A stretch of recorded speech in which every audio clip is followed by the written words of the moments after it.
Bu gün mən sizə visceral piylənmə və onun ürək-damar sisteminə mənfi təsirindən danışmaq istəyirəm.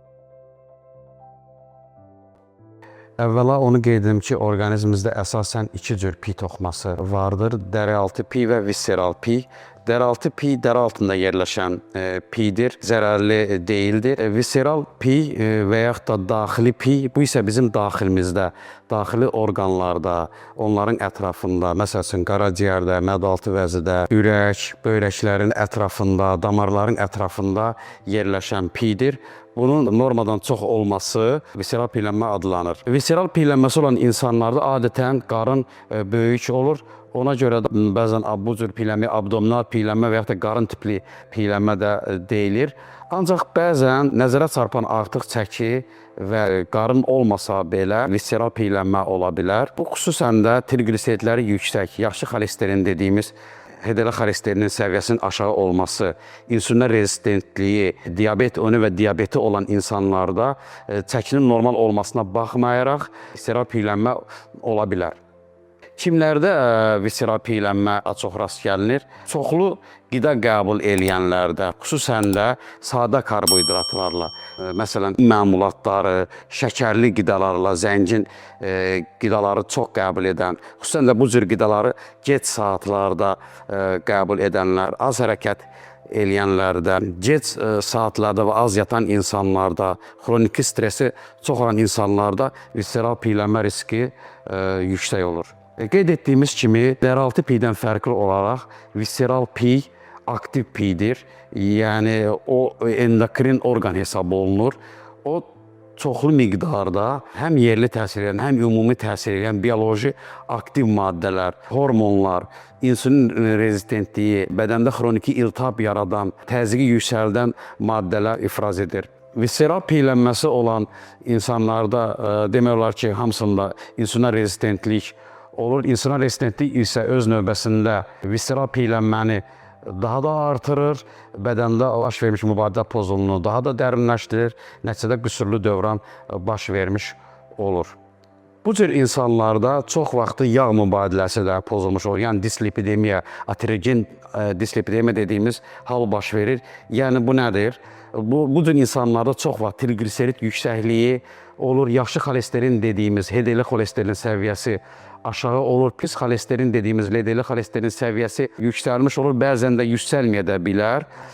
Ancaq yüksəlməsə belə LDL xolesterol hissəciklərinin həcmi kiçilir, onların sayı artır. Qeyd etdiyimiz kimi bu cür insanlarda xroniki iltihab olur, o cümlədən orqanlarımızı qidalandıran arteriyalar, axilini örtən intima, endotel qişasında da xroniki iltihab baş verilmiş olur. Yəni endotel zədələnmiş olur.